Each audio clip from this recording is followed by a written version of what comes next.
Hello students, मेरे channel Sahitya mirror में आप सभी का स्वागत है। मैं doctor Bharti Sharma Hindi NET JRF के सभी स्टूडेंट्स के लिए उनके नए पाठ्यक्रम की इकाई फर्स्ट से आज लेकर आई हूँ देवनागरी लिपि का मानकीकरण।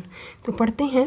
देवनागरी लिपि जो है एक ही स्वर को लिपि में लिखने के लिए विविध वर्णों का प्रयोग वर्तनी को बहुत जटिल बना देता है और देवनागरी लिपि में इस प्रकार की जटिलता का दोष बहुत कम है।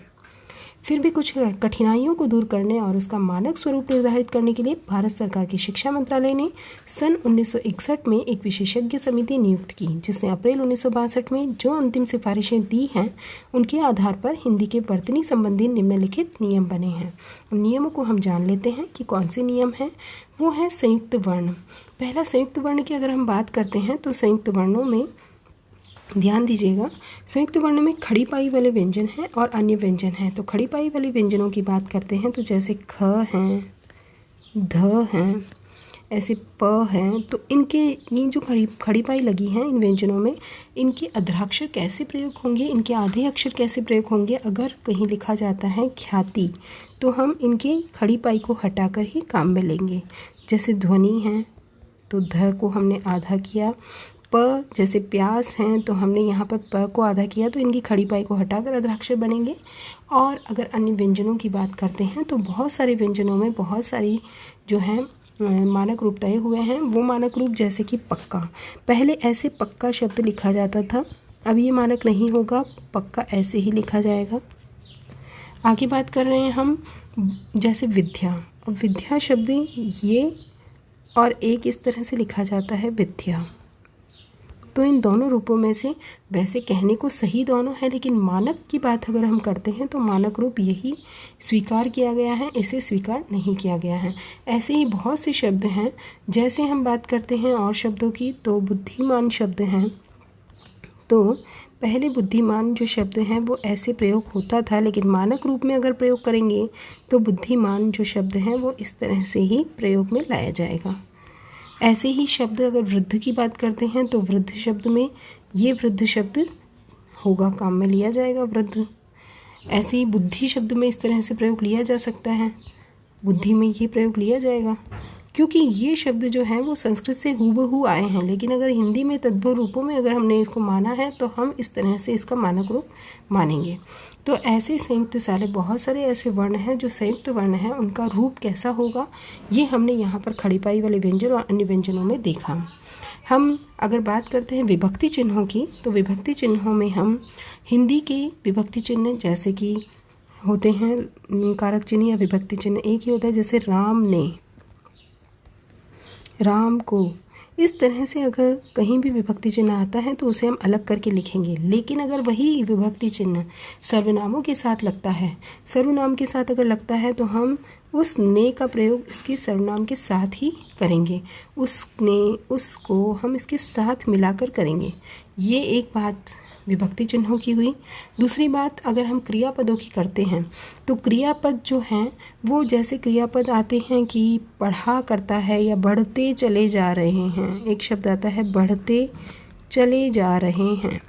अब यहाँ पर जा रहे और चले यानी दो क्रियापद आए हैं, तो हम सबको अलग अलग करके इस तरह से लिखेंगे। संयोजक चिन्हों की बात करते हैं तो संयोजक चिन्हों में जैसे अगर द्वंद्व समास के कुछ शब्द आते हैं तो हम उसमें योजक चिन्ह लगाकर दिन रात योजक चिन्ह लगेगा, इस तरह से योजक चिन्ह लगाएंगे। बहुत सारे ऐसे शब्द हैं जैसे दिन रात माता पिता, लेकिन सा और जैसा अगर किस तरह से आता है जैसे कि दिन सा या रात सा, तो हम यहाँ पर भी योजक चिन्ह का प्रयोग करेंगे। एक ये भी बात है जैसे तुम सा, मोटा सा, वैसा, तो वैसा शब्द में नहीं करेंगे क्योंकि वे सा। लेकिन अगर शब्द के साथ किसी शब्द के साथ सा या जैसा शब्द का प्रयोग हो रहा है तो वहाँ पर हम संयोजक चिन्हों का प्रयोग करेंगे। अव्ययों की बात अगर हम करते हैं तो अव्यय देखिए आप यहाँ पर कि अव्यय कौन से हैं, जैसे तक, साथ, ही, तो, सो, इस तरह से बहुत सारे अव्यय हैं। लेकिन अवयवों का प्रयोग जब हम करेंगे तो अवयव सदा पृथक लिखे जाएंगे। जैसे आज तक या आपके साथ, या ही का प्रयोग करेंगे तो ही, जैसे जैसे ही, तो ही का प्रयोग अलग से करेंगे। जैसे श्री, एक ये भी अव्यय है तो श्री का प्रयोग अलग करेंगे, श्री राम, या श्री जगदीश, इस तरह से। तो श्री का प्रयोग अलग से करेंगे। इस तरह से बहुत सारे, जैसे प्रति, मात्र और यथा, ऐसे शब्द हैं, इनका प्रयोग भी हम अलग अलग करके करेंगे। और हम बात करेंगे श्रुति मूलक य और व की। तो श्रुति मूलक य और व का बात करेंगे तो य और व का बहुत प्रयोग जो है, इसको देखना, बहुत जानना बहुत ज़रूरी है। जैसे आप देखिए, कुछ शब्द ऐसे लिखे जाते हैं, जैसे नई, और एक लिखा जाता है नई। अब इसमें से मानक कौन सा है? दूसरा एक देखिएगा, शब्द देखना आप, किए और किए, ये दो प्रयुक्त होते हैं शब्द। बताए और बताएं, दो प्रयुक्त होते हैं। कौन सा मानक है, कौन सा नहीं है, ये सभी मानक रूपों में आएंगे, क्योंकि स्वरों, अंतिम स्वर को ही मानक रूप माना गया है और ये अमानक घोषित कर दिए गए हैं, इसीलिए इनका रूप अमानक माना जाता है। तो श्रुति मूलक य और व का हम जब प्रयोग देखते हैं तो यहाँ पर जो है, सभी स्थितियों में क्रिया, विशेषण, अवयव आदि सभी रूपों और स्थितियों में इस नियम को लागू माना गया है। यहाँ पर श्रुति मूलक सरात्मक परिवर्तन की आवश्यकता कहीं पर भी नहीं होगी। अगर हम बात करते हैं स्थायी, जैसे कि आप देखिए, श्रुति मूलक अगर कहीं पर शब्द आता है तो वहाँ पर कहीं पर भी परिवर्तन नहीं होगा। जैसे हमने बात की स्थायी की, तो स्थायी ऐसे और ऐसे, इसमें से मानक कौन सा होगा? यही मानक होगा, क्योंकि ये श्रुति मूलक है। यहाँ पर य का उच्चारण हो रहा है, यानी श्रुति मूलक है। जैसे अव्ययी भाव, अब अव्ययी भाव में य का उच्चारण हो रहा है, न कि अव्ययी। अव्ययी ऐसे नहीं लिखा जाएगा, ये उच्चारण य का हो रहा है। जहाँ श्रुति मूलक है वहाँ पर य का भाव होगा, बाकी जहाँ स्वर है वहाँ स्वरात्मक रूपों का प्रयोग किया जाएगा। और आगे हम बात करते हैं अगर अनुस्वार और अनुनासिकता चिन्हों की, तो अनुस्वार जो है वो कैसे प्रयोग किए जाएंगे, ये भी देख लीजिए आप, कि अनुस्वार जहाँ पर पंचमाक्षर संयुक्त व्यंजन के रूप में, जहाँ पंचमाक्षर के बाद सवर्गीय शेष 4 वर्ण आते हैं, उसी वर्ग के शेष 4 वर्ण आते हैं। जैसे कि आप देखिएगा, जैसे कि हम बात कर रहे हैं यहाँ क, ख, ख या घ, या ऐसी तरह के कोई भी शब्द, अगर ये इस तरह के शब्द, जैसे ग के बाद फिर से ग आया, और हमने यहाँ पर जैसे गंगा शब्द है, तो यहाँ पर पंचमाक्षर की जगह बिंदी का प्रयोग किया गया है, यानी अनुस्वार का प्रयोग किया गया है। और वैसे ही जैसे चंचल शब्द हैं, तो यहाँ पर उसी वर्ग का वर्ण आया है, इसीलिए हमने यहाँ पर अनुस्वार का प्रयोग किया है। लेकिन जहाँ पर उसी वर्ग का कोई शब्द नहीं आता है, या फिर हम देख सकते हैं कि कोई ऐसा वर्ण, पंचमाक्षर के बाद कोई अन्य वर्ग का कोई वर्ण आ जाता है, तो वहीं पंचमाक्षर दोबारा आ जाता है, तो पंचमाक्षर अनुस्वार के रूप में परिवर्तित नहीं होगा।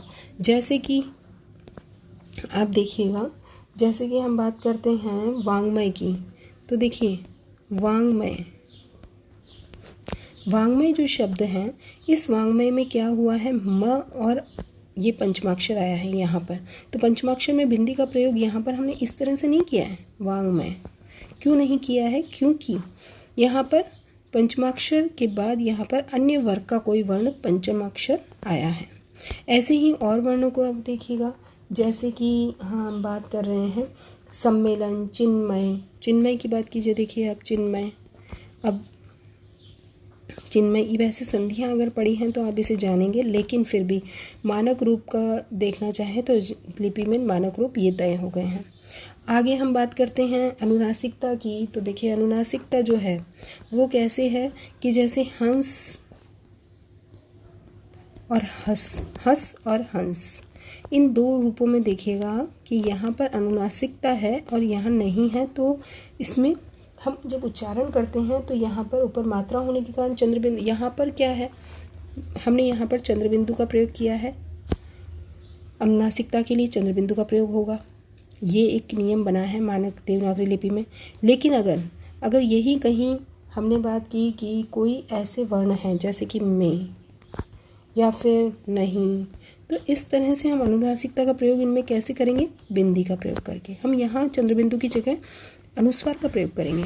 क्यों करेंगे अनुस्वार का प्रयोग? क्योंकि यहाँ पर मात्रा है, इसलिए हम अनुस्वार नहीं लगा सकते, ऐसे नहीं लगा सकते, यहाँ पर इस तरह से नहीं लगाकर इस तरह से लगाया जाएगा। ये एक मानक रूप तय हुआ है।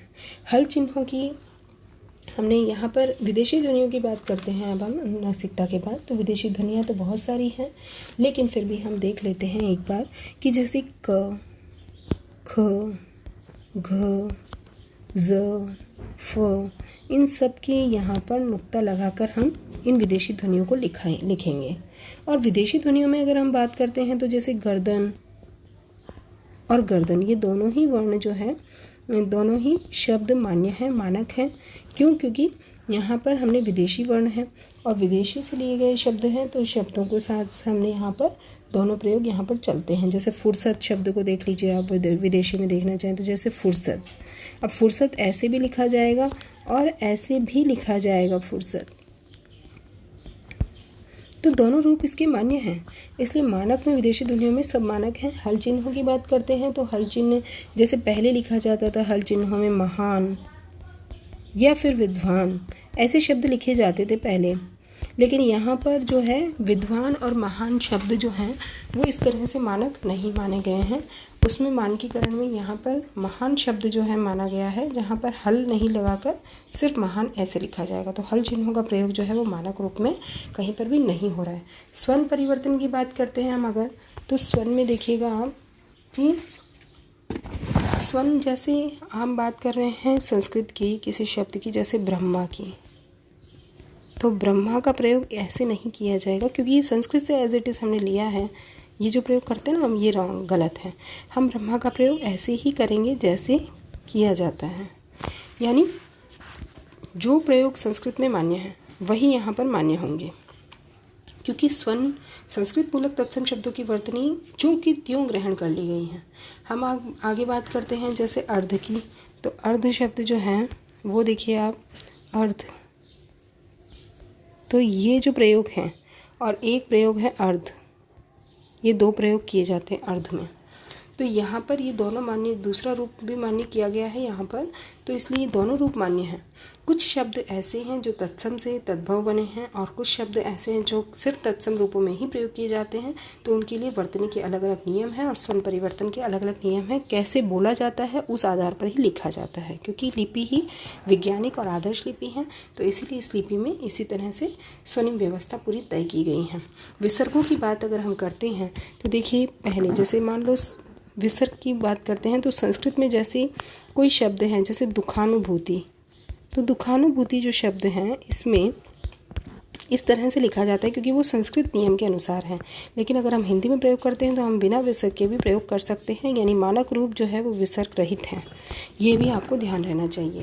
आई और औ के प्रयोग की बात करते हैं तो जैसे बोला जाता है वैसा लिखा जाता है, हम कहते हैं। लेकिन जैसे गवैया, तो देखिए गवैया जो शब्द हैं वो हम इस तरह से भी लिख सकते हैं, जैसा बोला जा रहा है वैसे लिखा जा रहा है। कौवा शब्द ऐसे लिख सकते हैं, जैसा बोला जा रहा है लिखा जा रहा है। लेकिन जो मानक रूप तय हुआ है वो ये नहीं हुआ है। मानक रूपों में गवैया के लिए जो प्रयोग किया गया है वो ऐसे प्रयोग किया गया है, गवैया, और कौवा के लिए प्रयोग किया गया है ऐसे। तो ये जो है वो मानक हैं और वो मानक नहीं होगा। तो आई और औ के नियम इस प्रकार के बने गए हैं। और पूर्वकालिक प्रत्ययों की बात अगर हम करते हैं तो पूर्वकालिक प्रत्यय, कई लोग ऐसा है जैसा बोलते हैं वैसा लिखते हैं। तो जैसे मैं मिला के वहाँ गई थी या फिर खा के मैंने ये काम किया, तो पूर्वकालिक कोई क्रिया होती है उसमें जैसे आपने लिखा इसमें ये मिला के, तो मिला के शब्द होगा वो मानक नहीं है, मिलाकर ही मानक है। ऐसे ही खाकर मानक है, न कि खा के। खाकर मानक रूप है, न कि खा के, खा के। इस तरह से बहुत सारे ऐसे शब्द हैं जिनकी पूर्वकालिक जो प्रत्यय हैं वो क्रिया के से मिलाकर लिखा जाएगा और इस तरह से ही ये मानक होगा। और बहुत सारे इसमें नियम माने गए हैं, लेकिन जैसे विसर्ग की चिन्ह को जो है कॉलम का चिन्ह लगाया जाएगा, इस तरह से बहुत सारे माने गए हैं। नियम तो बहुत सारे हैं, लेकिन हम आज का वीडियो यहीं समाप्त करते हैं। तो वीडियो को अंत तक देखने के लिए आपका बहुत बहुत धन्यवाद। और मेरे चैनल को अगर आपने सब्सक्राइब नहीं किया है तो मेरे वीडियो को लाइक करें, शेयर करें और सब्सक्राइब करें। चैनल बेल आइकन प्रेस करें ताकि मेरे आने वाले सभी वीडियो के नोटिफिकेशन आपको समय पर मिलते रहें। वीडियो को अंत तक देखने के लिए